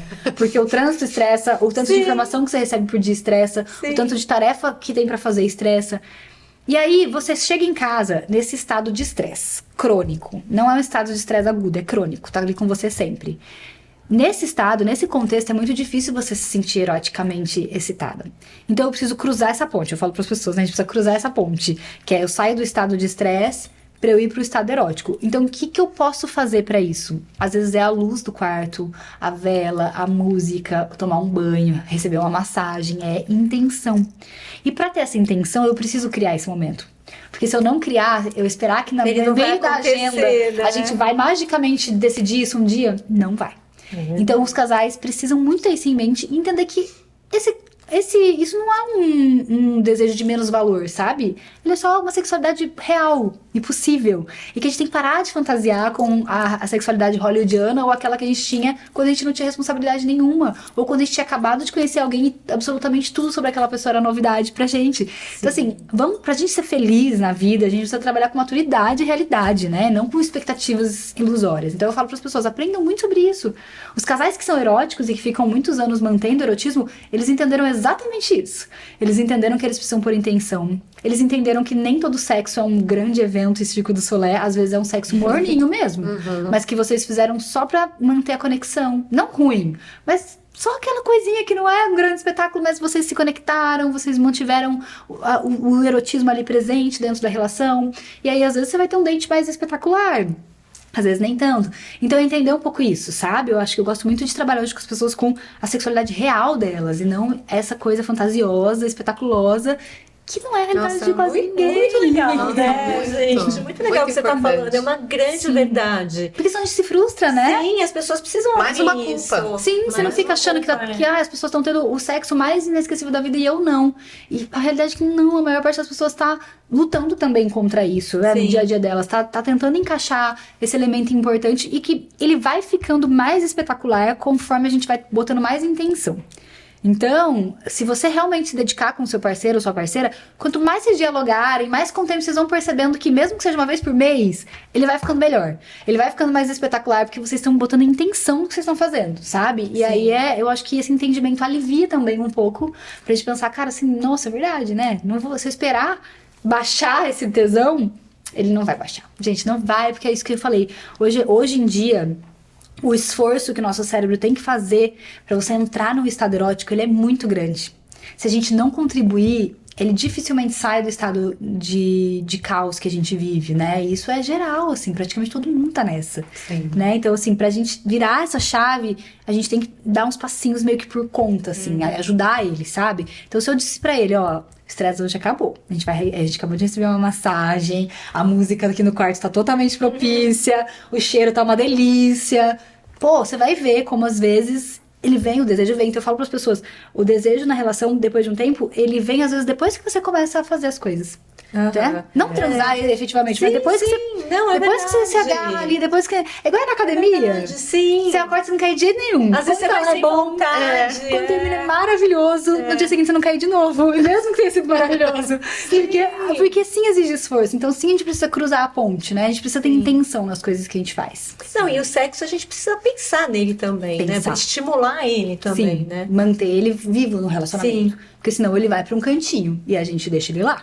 Gente, que Tá maravilhoso tudo que ela falou. Não vem falando que tá terminando, que eu tenho mais O perguntinhas. pior que tá terminando, Eu mas a sei. gente, se a Marcela falar que a gente pode seguir mais um pouquinho, a eu tô gente por você, vai. Mais um pouquinho. Bom, a gente quer saber da sua linha de brinquedinhos. Até por isso que a gente tava falando do roxo, do lilasa, porque a Vocês sua arrasaram. identidade, né, é toda roxa. Sim. E fala um pouquinho pra gente da importância dos brinquedinhos também, pra nossa saúde. Como que é? Eu tenho uma linha, então, né? Uma marca chamada Magix. A Magix completou 3 anos agora. E ela veio num lugar muito, muito legal. Porque, assim, quando eu comecei a trabalhar com esse universo erótico, é fato que os sex toys, eles têm uma grande importância nesse mundo. Nem todo mundo vai gostar e também não precisa fazer parte da vida de todo mundo. Mas ele é um fator de novidade legal para relacionamento, que às vezes a gente traz um fator legal. Um fator de autodescoberta legal, porque às vezes muitas mulheres têm um tabu tão grande com se conhecer que colocar a mão lá é inviável pra elas. Se tocar é inviável. Mas às vezes um toy ajuda ela, sabe? Ele é mais intenso, ele é mais... tá terceirizando ali a função. E eu fui entendendo essa importância, às vezes no consultório, nos cursos, eu via que muitas mulheres tinham o primeiro orgasmo com um vibrador e o quanto isso era bom. Ou muitas mulheres, enfim, descobriam muitas coisas ali com os toys. Só que sempre que eu ia pesquisar ou indicar qualquer coisa de toy, era aquela coisa do lugar super proibido, errado, o povo vai na loja quase de capuz, né? Escondido, camuflado, né? Isso me intrigava muito, assim, né? E aí eu vi que na pandemia, ele aumentou muito ainda a procura de toys, porque as pessoas ficaram presas em casa e tinham que arrumar artifícios ali pra vida sexual. Comecei a prestar atenção. E comecei a pensar, cara, falta muito no mercado lugares para as mulheres se sentirem à vontade pra comprar um toy. Né? Então, assim, para que elas entrem numa loja e não pareça um grande segredo, uma coisa muito errada que elas estão fazendo. Sim. E aí, trabalhei com algumas marcas que já tinham essa pegada um pouco mais, né, disruptiva, assim. Falei, eu vou fazer isso também. Eu vou abrir um lugar onde o sex toy não só normal, ele vai ser cool e divertido. E aí eu comecei a elaborar a Magix. Então hoje a Magix, né, ela tem esse intuito de ser uma marca de sex toy que a gente tem uma identidade visual toda ultra bem feminina, bem divertida. A gente trabalha muito com educação sexual lá também. Os nossos toys são todos muito bonitinhos. Sim. A imagem é gráfica, colorida, que é pra ser uma coisa assim, sabe? Pra você. Sim. E a gente quis abrir muito essa porta, eu quis abrir muita porta pra diversidade também, porque eu achei que sempre se comunica muito pra casais heterossexuais, né? Então hoje meu público, assim, um grande público é casais de mulheres que se relacionam com mulheres e tal. E que faltava pra elas também esse lugar de segurança, de comprar, de escolher, de toys pensados pra elas, assim. Então foi daí que veio, desse lugar de abraçar um pouco mais e deixar as mulheres se sentissem à vontade de comprar ou de estar ali. E que eu pudesse ser uma marca que mais do que vendesse também trouxesse educação. Então a gente tem a educação como um dos pilares muito grandes, assim, da marca. Em todo o conteúdo que a gente cria muito conteúdo de educação. Quando alguém recebe um toy em casa, ela recebe um livro falando sobre masturbação. Ela recebe dicas de sexualidade no toy. Então a gente tem todo um cuidado, assim, pra que a marca... Falo que é uma revoluçãozinha mesmo, sabe? Sim, pra que as legal. pessoas sintam que faz parte de uma revolução mesmo. E qual o brinquedinho que você mais vende? Essa a gente quer saber, essa é uma curiosidade. Qual é o mais vendido? A gente tem um campeão de vendas, ele chama Lecli. Ele é um toy que ele é 3 em 1. Então ele tem sugador, que é famoso, né? Sugadores são muito famosos, né? Ele tem um recurso que é pulsação, que ele é um botão que pulsa assim, e ele vibra também. Ele é de penetração, mas eu acho que o que as pessoas mais gostam é que ele associa as coisas. Então você consegue usar dentro e fora ao mesmo tempo, sabe? Sim. Ele é o mais vendido da marca, assim, disparado. E em segundo lugar fica todos os sugadores. Qualquer sugador que eu venda lá na marca, sugador de clitóris, vende loucamente, assim. Porque o sugador, ele é uma tecnologia que é diferente de vibração. Ele usa esse mecanismo de... É quase uma pulsação mesmo, um tapping, Sim. né? Então a sensação que ele dá é parecida com sexo oral, parecida com o estímulo ali mais humano, menos vibratório. As pessoas gostam muito da sensação que ele dá. E ele é o que o pessoal fala que é o orgasmo do macarrão instantâneo, né? Ah, eu tinha um vídeo seu falando sobre isso. Se você botar o macarrão lá pra fazer, antes de terminar, 3 minutinhos você já foi, com Deus. Ai, que ótimo! A gente teve um tema que viralizou muito nas nossas redes, deu um boom, Nossa, que foi com a verdade. Camila Gentili. E eu vou repetir essa frase que eu quero escutar de você também. O sexo, se não fizer atrofia... Isso foi viralizante, foi um boom. Deu acho É. que mais de 5 5 milhões de milhões, visualizações. Foi muita O visualização. medo de todo mundo, né? Se eu não usar, vai parar de funcionar. Exatamente. Não, se a gente não usar, ele não vai ter uma atrofia, porque é uma musculatura, né? O canal vaginal, ele é uma musculatura.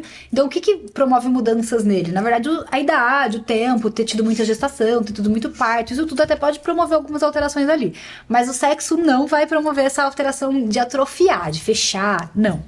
Mas o que pode acontecer, sim, de verdade, pensa que se eu tenho se eu faço sexo com frequência, eu tô falando de um tecido que tá com frequência recebendo um estímulo, então é como se ele...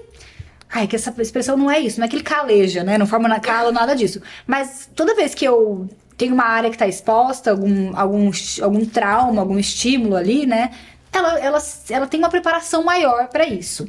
Se eu fico muito tempo sem ter penetração, por exemplo, quando eu tiver, pode ser que ela seja um pouco desconfortável no começo de novo, sabe? Assim, não dolorosa, mas pode ser que dê fissurinhas, ou que tenha um desconfortinho ali, porque fica esse tecido ali que não tá acostumado a ter essa penetração ali com tanta frequência. Mas isso volta normal. Se você voltar a ter penetração, em algumas vezes esse tecido já vai entender. Mas não atrofia, não fecha, não vai mudar grandes coisas, assim não. Mas diz a minha mãe queria teia de aranha.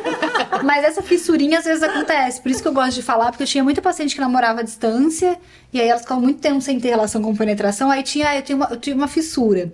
Não é que realmente se perdeu o potencial de relaxar nem nada disso, mas é um tecido que tá ali sendo exposto é um trauma, né? A penetração, nossa, um trauma do ponto de vista médico é muito diferente do que é um trauma. Um trauma é só um atrito, acho que essa é a melhor palavra. Um atrito é um atrito que você tá fazendo, e atrito deixa essa pele mais espessa, mais pronta ali, né? Se você tira esse atrito durante muito tempo, sua pele regenera e você perde essa resistência que ela fez. Então, assim, acho que é isso, a única diferença que vai dar. Mas não fecha, gente. fecha. E se usar muito também não abre, tá? Se passa bebê, assim, é só vários bebês, daí pode ser que mude alguma coisa, mas assim, se passa um bebê, não vai ser nenhuma penetração que vai mudar isso. Não, eu fiquei impressionada uma vez, que eu lembro que eu tinha uma tia, tadinha, já faleceu, mas eu lembro de uma vez no interior ela falando que ela nunca tinha tido relação e ela nunca ia ter relação. E eu lembro de ter ficado chocada de saber aquilo. Eu fiquei tipo, como? coitada, mas que ruim. E aí eu fiquei pensando Vai ficar nisso. cheio de teia de aranha. Igual sua mãe diz. E eu pensei muito sobre isso da saúde. Se você não fizer sexo a sua vida inteira, você pode ter algum problema de saúde, por exemplo? Não, a gente não tem nenhuma correlação, assim, de não ter sexo com saúde. O que é triste, né? Triste. É que a questão da sua tia, por exemplo, ela poderia ter uma sexualidade individual, né? Sim. Ela poderia se estimular, ela poderia ter orgasmo, ela podia ter todo um processo que ela não precisaria necessariamente ter uma penetração ou compartilhar com alguém. Pelo prazer dela mesmo, né? Pra ela descobrir os benefícios e o prazer do corpo dela. Mas não tem, assim, você não ter sexo uma vida inteira não vai ter nenhum impacto físico pra você. O que pode ter prejuízo, às vezes, mental, assim, né? Porque nem todo mundo que não tem tá bem com isso, né? Às vezes a pessoa gostaria de ter tido, né? Sim, Essa experiência. E fala uma coisa, você acha que os brinquedinhos, eles ajudam a mulher a se reconectar com a vida sexual dela? Eu gosto muito, eu acho de verdade que, não é só por causa porque eu tenho uma loja, mas eu acho de verdade que os brinquedos, eles trazem estímulos muito diferentes do que a gente tá habituado. Então eles trazem uma novidade, né, pra relação, eles trazem às vezes a possibilidade de você conhecer lugares no seu corpo que são prazerosos e que às vezes sozinha você não ia conseguir, então o toy traz, né, porque é o mais intenso ali, traz isso. Eu acho que sim, ele pode ser tem um potencial muito grande, especialmente para uma geração que é uma geração que não teve tantos orgasmos, assim. A gente tem muito pra aprender ainda sobre o nosso corpo, sabe? Então eu acho que o toy pode ajudar muito a gente a aprender. Eu tava lendo uma matéria, a gente nunca sabe, né, o quanto é 100% verdade ou não, mas que os jovens hoje fazem menos sexo do que a gente fazia na nossa época. Bom, verdade. eu sou mais velha que vocês, mas dizem que os jovens fazem menos, é verdade? É verdade. Isso? Hoje em dia a gente tem o impacto da vida digital muito forte na vida dos jovens, né? Então, grande parte da vida deles é digital. E isso dificulta os encontros pessoais, né? Dificulta esses contatos íntimos. E também eles têm uma gama muito grande de lazer. A gente fazia sexo por lazer também, né? Era lazer, né?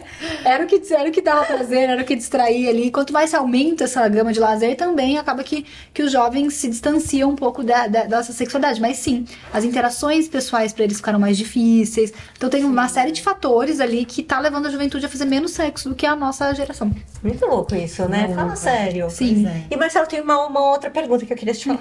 Eu acho que assim, você é uma pessoa que fala muito pro público LGBTQIA+, você fala muito de diversidade. Eu acho isso maravilhoso, porque, assim, são pouquíssimas as pessoas hoje que falam principalmente de sexualidade, não só de sexo, mas de sexualidade para esse público. Sim. Né? Então, assim, você já teve... Você tem pessoas que de repente te mandam um direct, que querem falar com você para se sentirem mais acolhidas? Porque assim, eu sinto que você tem muito isso. Ela parece aquela mãe que acolhe. Sim. Sabe? Você tem pessoas que vão Muito falar com Eu você? recebo muito isso, assim. Acho que essa figura para as pessoas é uma figura de... Elas têm muito essa coisa de, vou te perguntar e você vai dar a resposta certa sobre isso, né? Isso é muito legal. Então eu recebo todo tipo de desabafo, até às vezes nem sexual, mas romântico. Muita mulher, tipo, eu gosto de mulher, não sei o que fazer, ou acho que eu gosto de mulher, não sei o que fazer, ou, né, tô com problema com a minha família por isso. Então eu recebo muito tipo de desabafo, assim, e dúvidas e queixas de todo jeito, assim. E aí eu respondo conforme dá, né? Ali nem todo mundo eu consigo ajudar, mas eu respondo conforme dá. Mas sim, acaba que vira esse lugar. Eu recebo pessoalmente também, onde eu vou, alguém me conta alguma coisa, tá? Ainda mais vocês abrem isso nas suas redes. Onde eu vou, eu sei alguma coisa sexual de alguém. A gente tá falando de mulheres, né, que são pouco vistas, pouco lembradas, mas esse público, então... Sim. Meu Deus, eles ainda se Silenciadíssimo, fecham, né? né? Eu acho que a gente sente culpa e sente vergonha, mas eles, eu acho que vão além, entendeu? Sim. Então eles precisam ter um lugar seguro. Sim. E alguém que também tem Que essa olhe, voz né? de fala por eles, E né? até mesmo assim, não só emocionalmente falando, mas questões de saúde, né? Então isso é uma questão também que eu sempre falo muito ali, sobre como você se previne com IST, se você é uma mulher que se relaciona com mulheres, né? Porque, sim, existem outras especificidades que a gente não vê falando em lugar nenhum. Então, sim, eu tenho que trazer bastante esse recorte ali para minhas redes, para que as pessoas, né, sintam que é um lugar seguro para elas de entender esse universo todo. Que delícia. Eu tô tão triste que a gente vai terminar, porque eu tô gostando tanto de conversar com É um ela. assunto que a gente nunca vê Hoje a parar, gente foi né? um episódio assim de 2 horas tranquilamente. E o né? legal é que, como a gente te acompanha, então a gente já sabe assim muitos conteúdos que você passa, então é muito gostoso isso. A gente já parece que a gente já é amiga dela, já conhece, né? Sim, né? Agora vocês Que delícia. né? Vamos no Mimei? No Mimei? Me mimei? Agora Ó. a gente vai te mimar, porque aqui a gente tem esse momento Mimimei, que é e quem manda aqui esses presentes maravilhosos é a Fernanda Diazer, nossa amiga. Olha, aqui tem um voucher maravilhoso para você fazer uma Ai, experiência, que é uma sauna ozonizada. Que delícia! Incrível! Não, sério, você vai Pra você tirar um momentinho pra você. Tira. E é Ué, perto da cruzar sua minha ponte, casa, né? um creminho nano redutor pra você, sabe assim? Tirar um redução de rechaço. Ai, arrasou, E esse chá que é novidade, que é o que eu tava tomando. Isso. Que também, ele é pra retenção. Ah, olha, ele aumenta a libido, tá? Ah, é? Ele aumenta a libido, viu? Tem curva, Você vai adorar. né? Tem Muito legal. cúrcuma, gengibre, saborosa. Pimenta, tudo bem quente. Pimenta, tudo bem quente. Tudo Você que vai dá aquele- amar. Amei, amei. Obrigada, pessoal do Edefo, né? É, Devo, da Muito Fernanda. obrigada, amei. A gente quer que você deixe uma mensagem, uma mensagem pra essa mulher que tá ali dentro de uma caixinha e pra ela florescer, pra ela se conhecer. Deixa seu recadinho. Ai, nossa, tantas coisas que eu gostaria de falar, mas falei bastante hoje. Mas eu acho que a sua sexualidade, né, a nossa sexualidade, ela é algo que merece muito. A nossa vida é algo que merece muito ser vivido com protagonismo, assim. Então, assuma o protagonismo da sua vida, tenha autonomia sobre as suas decisões e a sua sexualidade não tem nada de errado. Ela é uma delícia, ela pode ser explorada da maneira mais real e gostosa possível pra você. Não deixe a sua vida passar sem você explorar ela direito. Ai, que delícia! Obrigada, gente. Olha, Vamos. hoje, mais que um bate-papo, foi uma aula. Porque, Foi assim, mesmo. se as pessoas conseguirem, é sério, pegar 5% do que a Marcela falou aqui, a vida delas vai melhorar. Com De certeza. verdade. A sexualidade, a vida sexual, né? É muito Você não importante. acha? Muito. E vocês acompanhem a Marcela, tirem suas dúvidas. Se quiserem deixar umas perguntinhas, depois a gente encaminha para ela também. Mais uma vez, muito obrigada de ter aqui vocês nesse espaço tão especial, tão importante. A gente aprende muito e a gente se liberta, né? certeza. O importante é ser feliz, é o que a gente sempre fala. O objetivo de todo mundo aqui, quando a gente escolhe, né, vocês para estarem aqui, é justamente para liberar toda essa mulherada ou esses homens também que estão presos em casa. E é muito especial, né, Belzinha? Nossa, e hoje foi mais que especial, Foi né? sim, obrigada. Nosso episódio número 50. né? Parabéns! Maravilhoso! Que delícia. Né? Logo, logo que a gente tá completando um ano, como eu te falei. E a gente quer agradecer, né, a produtora que torna tudo isso possível, a Videofly, né, do nosso querido Rafa aqui. O nosso menino lindo, maravilhoso, que faz os nossos bastidores, Felipe Sequinato também. E nosso roxinho aqui, da Gabi Moraes Que foi Tricô. todo especial, né? É isso mesmo, a Arrasou. Defo, Fê, Amei. maravilhosa. Mais uma vez, obrigada. Um beijo pra vocês. Marcela, próxima. obrigada. Obrigada. Foi um prazer.